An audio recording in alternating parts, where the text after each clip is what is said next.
Year number one was a little bit of a rocky road at times for Luke Fickell and the Wisconsin Badgers, but as we jump forward to year two, there is progress in Madison, Wisconsin. Can the Badgers be that upset-minded team and weather the storm that is this difficult schedule? Ryan Harings of Locked On Badgers joins me next to preview all things 2024 Wisconsin Badgers football. From LA to Piscataway, all Big Ten all year long. This is Big Ten 10. They say in Wisconsin there are two seasons, winter and road construction. Year one of Luke Fickell was a little bit of that road construction, maybe a little bit bumpy at some points. Badger fans are hoping that year two is nice and paved after that construction, nice and smooth sailing. But the schedule might get into the way as well. To talk all things Wisconsin Badgers for 2024, we welcome in Ryan Harings from Locked On Badgers. So we mentioned that bumpy year number one for Luke Fickell, Phil Longo, Mike Tressel, and this entire coaching staff, but now they got a year under their belt. They got a spring, a summer, right? We're just about approaching the season. What would you say is the potential of this coaching staff to put it all together in year number two? That's a great question. Love the analogy too. That's really well set up. And it's funny, I've been driving through road construction all week this week. We just moved back to Wisconsin, so it's a great way to set it up. Love it. Ceiling in year two is probably progress and 8 or 9 wins, right? If we're talking ultimate ceiling for this coaching staff, we've seen the ultimate ceiling. They got Cincinnati to the playoffs. That's the ceiling for this staff. It's really, really high because they've done it. But for this year, I think 8 or 9 wins with that schedule would be a massive improvement, and it would be something that would be really exciting for Badger fans because it would show, that there's been growth from year one to year two, and it's been growth against a tougher schedule. So I think 8 to 9 wins would be the ceiling this year. And I think most realistic Badger fans would be thrilled with, especially 9, would be thrilled with 9 wins. And with 8 or 9 wins with this schedule, yeah, that's exponential growth, right, for Wisconsin this season. Let's start first on the offensive side of the ball. Look, when you go from Barry ball, which was Barry Alvarez, it was Brett Bielema, it was Paul Chryst. When you take 30 years of DNA and you expect to flip it over to a completely different DNA with Phil Longo and the dairy raid, yeah, you're going to have some growing pains. It's going to be a little bit bumpy, but towards the end of the year, we really got to see this offense start to figure things out. And I think that bowl game versus LSU, that's what the dairy raid really is supposed to look like. How high is the ceiling, do you think, for Phil Longo in this offense in 2024? It's a great question again. And we're going to talk about one of the key pieces here coming up in Tyler Van Dyke because I think he really dictates a lot of what that ceiling question is. But you look at what they did last year, 23 points a game. That's just not good enough. Yep. So I think if you're looking for a number, you're trying to get 28, 30. That's probably the ceiling. Now, you look back to, you mentioned it, some of the improvement towards the second half of last year, specifically that LSU bowl game. Keep in mind, I know LSU as athletes. LSU was atrocious defensively last year, and it's just important context to keep in mind. But 2 players I would point out that were involved in that LSU game that played huge parts that weren't involved the rest of the year that are going to be on this roster this year contributing. Starting center Jake Renfro, who we're going to talk about offensive line later. Yep. That's a big part of what they want to do. He's back this year. There's a direct correlation to how that offense looked against LSU and him being healthy. So him in the lineup, I think if you can get from 23 points, if you can add 5 or 6 points to that, you get 28, 29. That's probably what we're looking at this year. There's still real questions that we're going to talk about some of these positions, but I don't think what we saw in the LSU game was necessarily as – I think it was partially Tanner Mordecai was healthy again and pieces were coming back together. It was also partially LSU was really, really bad defensively. Let's talk about Tanner Mordecai, right? That was in last season. It was a disappointment. You mentioned the injuries that were thrown in there and then just trying to grasp a new system and all of the moving pieces. It just didn't go the way many Badger fans thought it would. So he's out. In comes Tyler Van Dyke for Miami. Now, he has gone through a little bit of a roller coaster ride in his college career. Started off really good in 2021. Rhett Lashley was his offensive coordinator. Josh Gaddis became his offensive coordinator. Maybe that didn't mesh as well as Miami fans at that point really wanted it to mesh. And then injuries kind of was played into that as well. If he's healthy and if good TVD shows up, this Wisconsin offense, I think, could be pretty darn good with the pieces that we're going to talk about that surround Tyler Van Dyke. How good of a fit do you see TVD in this Phil Longo offense? I think the potential is there for a great fit. You got to remember, Tyler Van Dyke is a guy who, and you mentioned it, you hit on it, has been through multiple offensive coordinators, right? In 2021, you're talking about a guy who was a 4-to-1 touchdown to interception ratio player in the ACC against real defenses. He has the prototypical size. He has the prototypical arm. There's really nice film of him, even up back to last year, Texas A&M, where he threw 4 or 5 touchdowns and just shredded that team. The film is there. The tools are there. And we've seen him put it together over a long stretch of time. Again, 2 years ago, but we've seen it over the course of several games.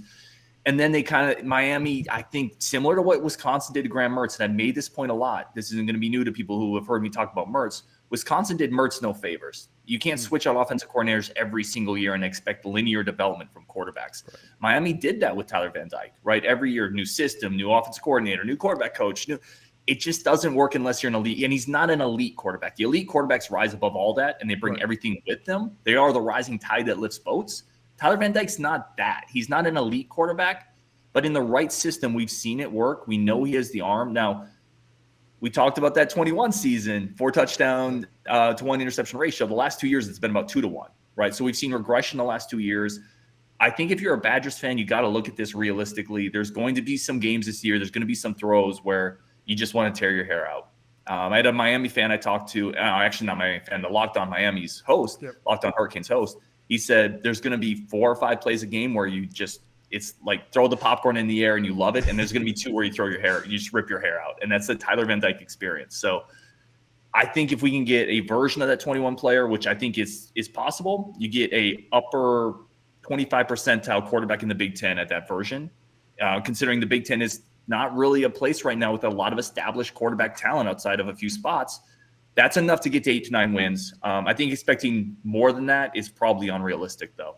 Let's talk about this run game. Wisconsin, yet another great running back has now come and gone from Madison, that being Braelon Allen. Over 3,400 yards in his career, 35 touchdowns in 3 seasons. But you got Chez Melluci. If he can stay healthy, I think he's a dynamic running back that Phil Longo really wants to use. When Longo was working with Melluci and Allen early in the season, he was getting Chez involved a lot. And then Tawaee Walker comes over from Oklahoma, second on the Sooners in rushing last season, 513 yards and 7 touchdowns for OU. Now that provides a tandem that is very exciting for Badger fans, certainly in Phil Longo's offense. What excites you about these 2 backs and really this entire running back room as a whole? Yeah, it's a great question. This is one of the spots I'm most excited to see this year. So Braelon was great, but he wasn't a fit really for this offense, right? He was more that he was more that Berry ball fit. Yep. And you try to go shotgun, you try to throw some pass out in the flat to him last year. It just didn't really translate. There were spots last year where Chez was starting ahead of Braelon, was getting those reps ahead of Braelon Allen. Career average 5 yards a carry for Chez Melluci over the course of his career. He's a better fit for this offense. And then you get Tawaee Walker coming in, 7 touchdowns at Oklahoma and limited duty. He looked really good in spring, like really turned some heads. And what was initially, I think, perceived by media members and some fans as, I think this is a depth guy, Tawaee, he's going to be fine. Now it's more of like this is a 1-2 combo. So he's really turned some heads.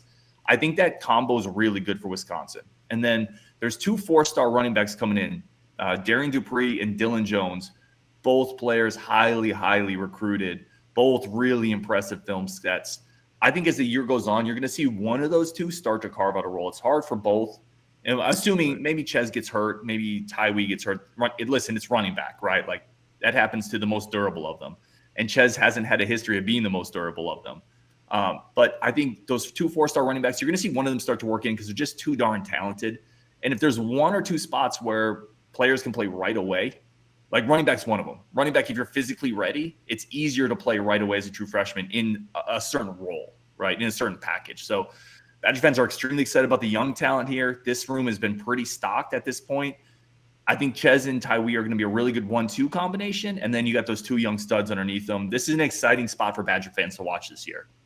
Let's go back to this past game. Wisconsin's wide receiver room, I would call it deep. I'm not sure if there's a great, absolutely gotta have it number one elite playmaker. Now, you have Will Pauling, who might be one of the best slot receivers in the Big Ten this season, but outside of that, there's a lot of opportunity for guys to step up. When you look down some of the names, you look at the Bryson Greens of the world. You look at C.J. Williams, right, who came in as a young transfer last season. A lot of people in Badger Nation are really excited about Tretch Kekahuna. Really, you saw him during that LSU bowl game as well. And there's a lot of names kind of sprinkled out here throughout this wide receiver room. Who do you really think has a good chance to step up, maybe alongside Will Pauling, as some of the top production wide receivers on this team? Yeah, you hit two of them, and I'll touch on those quickly. Bryson Green. Bryson Green's really interesting because he was really heralded in the portal coming out of Oklahoma State, came to Wisconsin. He had injuries right when he got to campus, and it really didn't – those nagging injuries really – it felt like created some drag on his progression throughout spring, into the summer, into the fall. And they're like, oh, he's finally healthy. Well, finally healthy, hasn't really been practicing in a new system with a new quarterback. And listen, players and people – players are people, right? So you acclimate to new environments, so it takes you a while. And if you're hurt, I don't think that the season ever got fully on track for him. So a lot of Badger fans, I know coaches are really looking at, Bryson Green. This is a year where we're going to kind of see some of what we thought we'd see last year. But even last year, you're talking about a player who averaged 15 yards a pop, right? The year before, 16 yards a pop. So this is that big play potential guy on the outside that flanks Pauling and provides some ability there. The other one you mentioned is Tretch Kekahuna.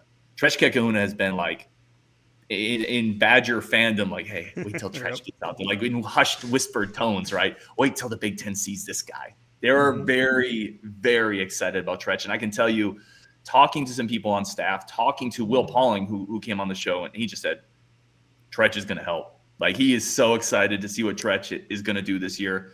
I think it's those three. And then if you want to look at maybe one more, you have a guy, Vinny Anthony's a guy I like a lot that has more of a deep speed, right? One of the things this team is missing, or missed a little bit last year, was just that vertical guy to get behind the defense. Vinny Anthony gives you some of that, and it may not be a lot of receptions, but it could be a 40-yard catch in this game that just swings a quarter. So I would keep an eye on Vinny Anthony. And then you mentioned it, there's depth there. C.J. Williams was a former 4-star guy who came over from USC. He's still kind of working into it. Quincy Burrows is a guy that brought over from Cincinnati last year. The staff is really high on him, but it feels like he's a year away.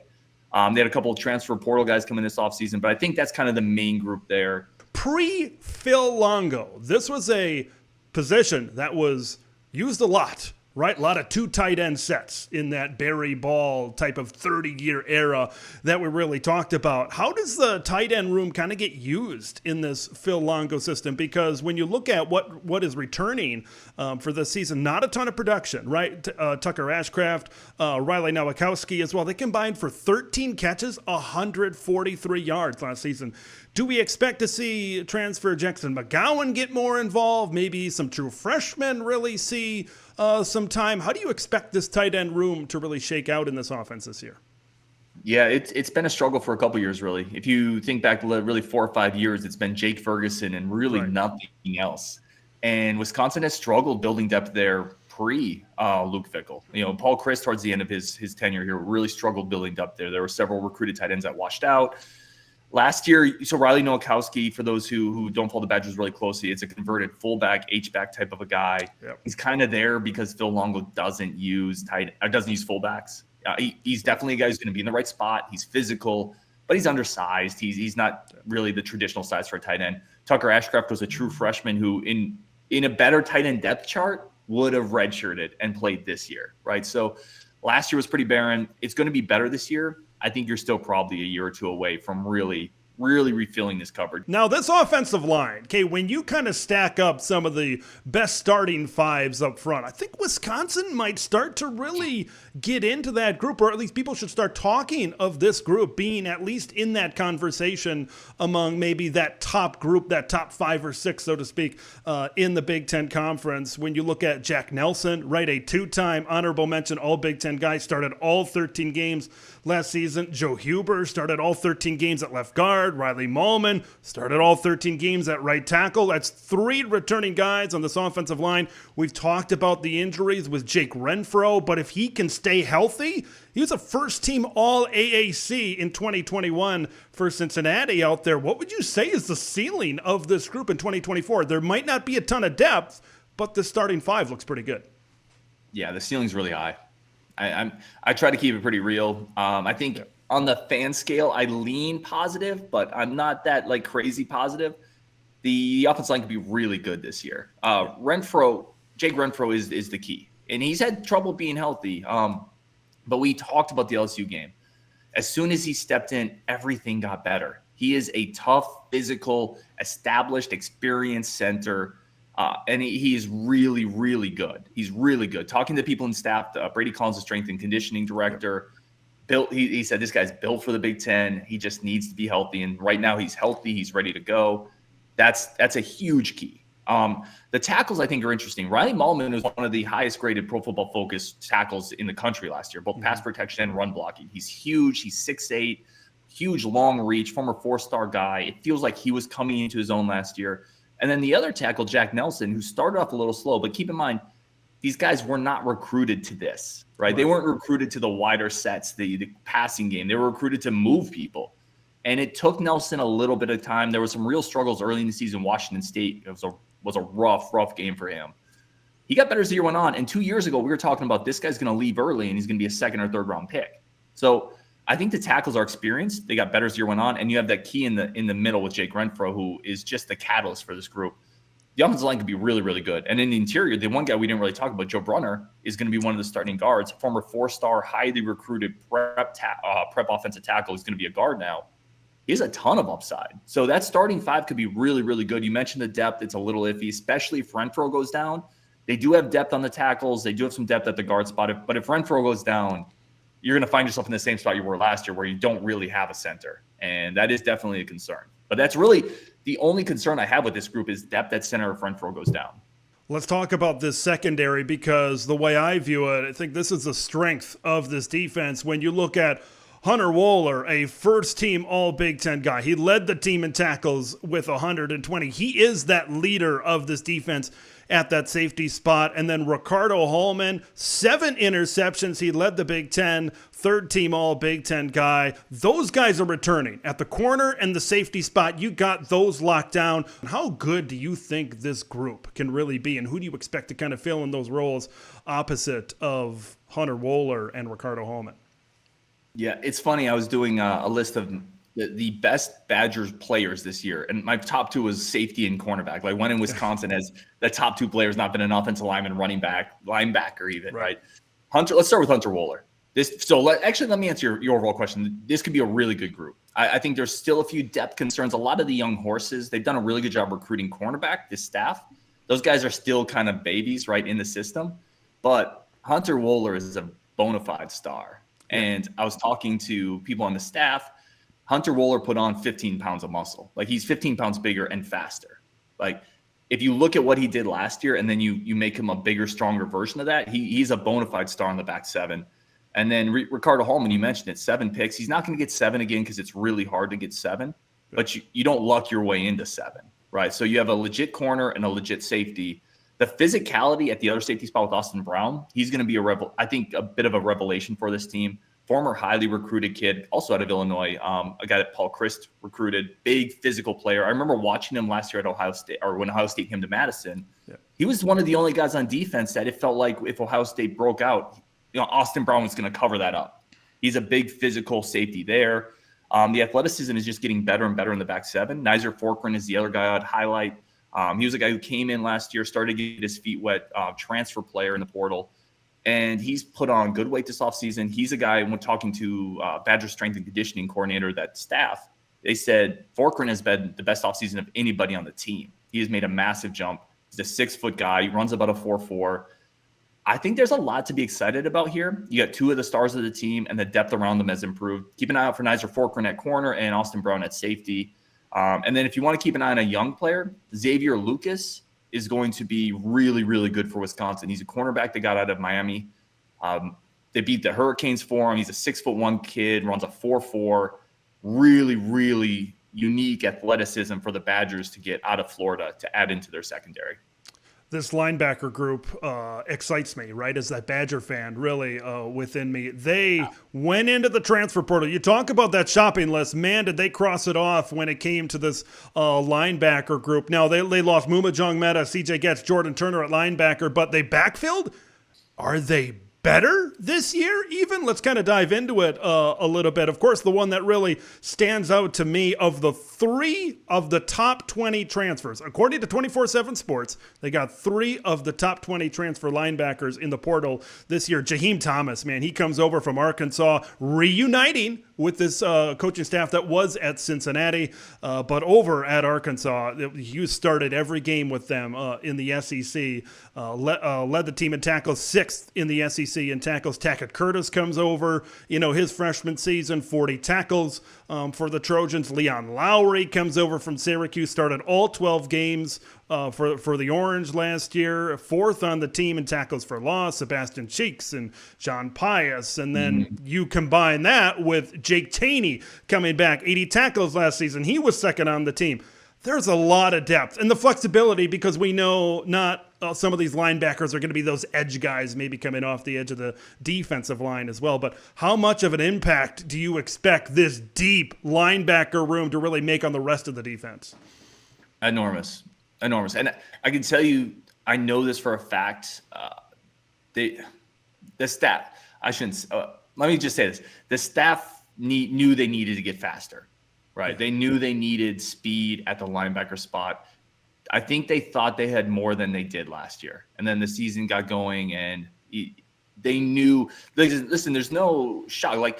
Trust what people's actions are, right? People can say one thing, but look at what they do this offseason. Linebacker. They knew it wasn't good enough. Jaheim Thomas is a monster. And he's a guy who was 6th in the SEC in tackles, really, really physical player. But he's also a guy, here's the thing that I don't think enough people look at the connections the staff has had with him. They coached him in Cincinnati. Yep. If they want a guy that they've coached, a guy they've had in the locker room, they want him back. That means they know the intangibles, the culture, the work ethic, the leadership. That all checks the boxes because they've coached him. You don't want to coach a kid that you don't like coaching. So it's got checks all those intangible boxes. Plus, he was the 6th leading tackler in the SEC. Monster pickup. The other one I'd highlight, the guy who's really, if you talk to some people who've seen practice, John Pius, the transfer from William & Mary. Yep. He's up to 240-plus pounds, and he runs 20-plus miles an hour. Now, the competition level is a massive jump, but we were listening to practice reports in spring. Badger tackles, the offensive tackles that we talked about that we think are going to be pretty good. And it's not just us. Those are going to be pretty good tackles. Yeah. Really struggled with Pius and Lowry. Jeez. So I think they added physicality and speed on the edges. They added toughness with Jaheim Thomas, and they added major upside with Tackett Curtis, the USC kid. So there is a lot there. Plus, Jake Chaney's a guy who is probably still going to be a starter. They really like him returning from last year. Christian Allegro is a young guy from last year. Has a lot of upside. This is a stacked room. The linebacker room is the deepest. If you combine the outside and inside together, this is the deepest room on the team. And it is the one that the Badger fans are most excited about. Boy, I'm really trying my best not to make this the Big Ten Badger podcast, but man, I am really getting pumped the more you're kind of talking about all of these. I think Wisconsin is going to be a lot better coming off the edge. I think they have a lot more of that speed, those edge rushers that are going to generate a lot of pressure. And when you can generate pressure with that front group, it kind of makes the whole defense a lot better and really expands exactly what you can do. Now, if we are going to be talking about a group that maybe is a little bit of a question mark, I think we got to talk about this defensive line. Daryl Peterson is there. He's kind of a threat. We're talking about those edge guys, 10 tackles for loss, second on the team, 4.5 sacks, led the team there. James Thompson Jr., 18 starts over the last 2 seasons. They brought in 2 defensive linemen, lower tiers of college football, in Elijah Hills and Brandon Lane. Now, this group is going to be asked to plug some holes. They're going to be asked to fill some gaps. They're not going to be asked to be playmakers, right? That's for the linebackers. That's for some of these safeties to be able to put up the numbers and make those plays as well. How big is it for this group, this defensive line group, specifically in the middle, specifically in the interior, to be better this season? Yeah, they have to. And this is one of the big concerns coming into the year. You mentioned Daryl Peterson. He's more of an outside linebacker. He could put his hand in the dirt at times. James Thompson Jr. is really the lone returning guy that you look at and you say, yeah, we kind of know what we're getting from him. But it's even in that sense, it's more of just a steady, solid veteran piece, not a disruptive piece. It's a spot where there's not a ton of established depth. You know, the really good teams, they're rolling out 2 or 3 waves of defensive alignment. The Badgers aren't at that point right now. They're rebuilding that room. It wasn't very good last year, right? And we just got done talking about this incredible, I shouldn't oversell, but this really upside-driven linebacker core, right? They really added to it. None of that's going to matter if the defensive linemen get blown 3 yards off the ball, right? None of that's going to matter if the offensive guard is getting to that second level and walling off Jaheim Thomas. So, yeah, this unit is the key. And I think they just have to be solid, right? I don't think the upside there this year is beyond that, and I hope they can get to solid. So you talked about the 2 transfer guys, the portal guys, Hills and Lane. Lane is a big one, like 300-pounder coming in. He's going to probably play right away. They need that girth. They need that size. They need that physicality. You mentioned, none of these guys, this is probably not a group that's going to be filled with disruptive guys, playmakers. Right. Eventually, they need to get there, right? Yep. This year, it's not going to be that. This year, it's going to be, can they hold the line of scrimmage? Can they keep people off the linebackers? And if they can, I think those linebackers are going to flow and the defense is going to be a lot better. I also think there's a part of this, and you mentioned it, I thought it was a really good point. The Badgers coming up the edge are going to be more disruptive. That's going to help the defensive lineman as well, because the offensive line is going to have maybe a wider split, and maybe use a tight end there. So the linebackers should help the defensive line, but it's a major question, and there's not a ton of established depth there.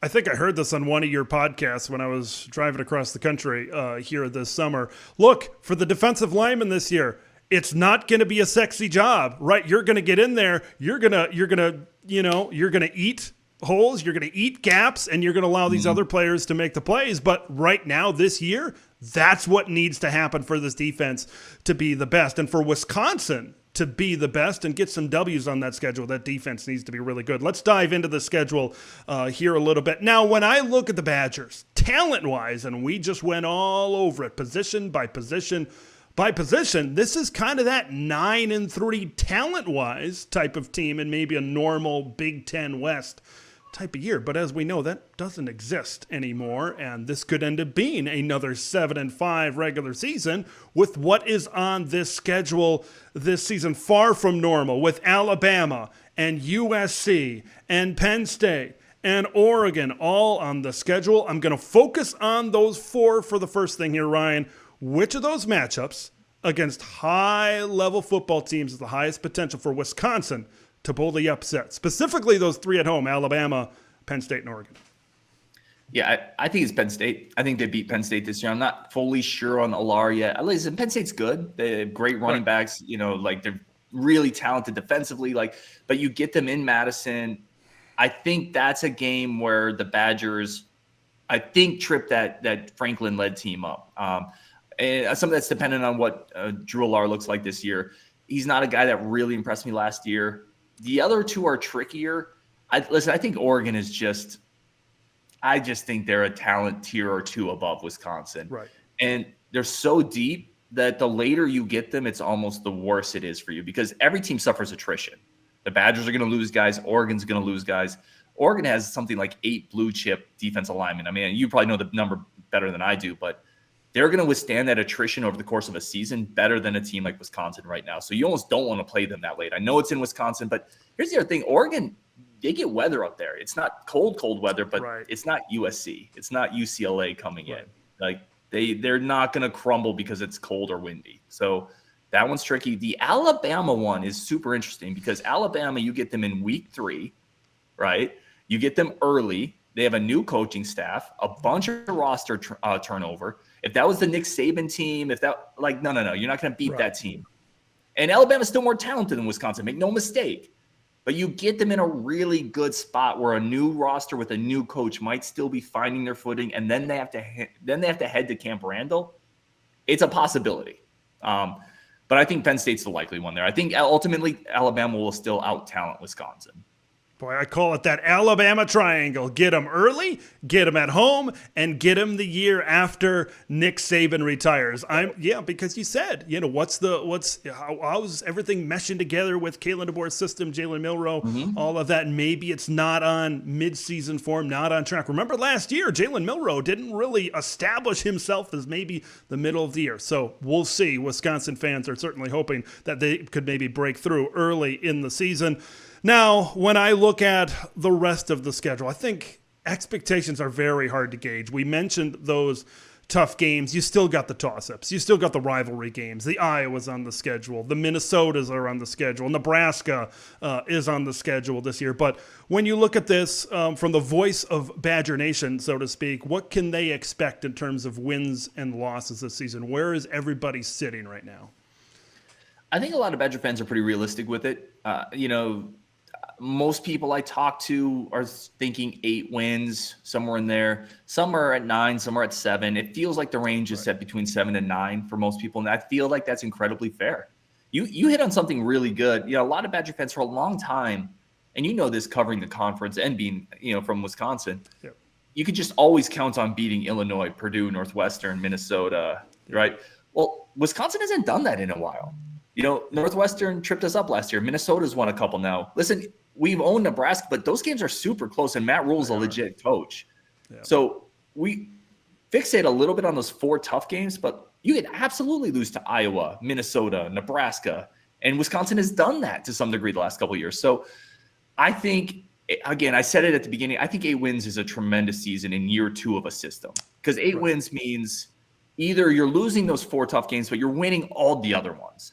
Right. And those are a lot of not easy contests, or you win 1 or 2 of those tough games and then maybe you trip up against Iowa, which is nothing to be ashamed about in year 2 of Luke Fickell. So I think that's where I'm at, 8 wins. I think they do beat Penn State, but they probably lose to an Iowa or a Nebraska or something like that. In year 2 of a Luke Fickell system, I find it hard to believe they don't win one of those big 3 games at home. That's just the way I view it, and maybe that's my Wisconsin fandom kind of coming out again. But Camp Randall Stadium, not an easy place to play, right, for opposing teams. So for them to lose all 3 of those games when things are maybe moving in the right direction, I'm just not so sure about that. I think they get one of those games. Bold prediction, dare we say, for the Wisconsin Badgers here. Ryan Harings of the Locked On Badgers podcast, the Locked On Badgers Discord, as well, a great community for Badger fans. Ryan, always great to talk some Wisconsin football, and we'll see you down the road. Thank you, brother. I appreciate it as always. Thanks for watching Big Ten TED, where it's all Big Ten all year long. Make sure to like the video to spread the word of Big Ten TED to the masses, and subscribe to the channel for updates on Big Ten content that drops every day.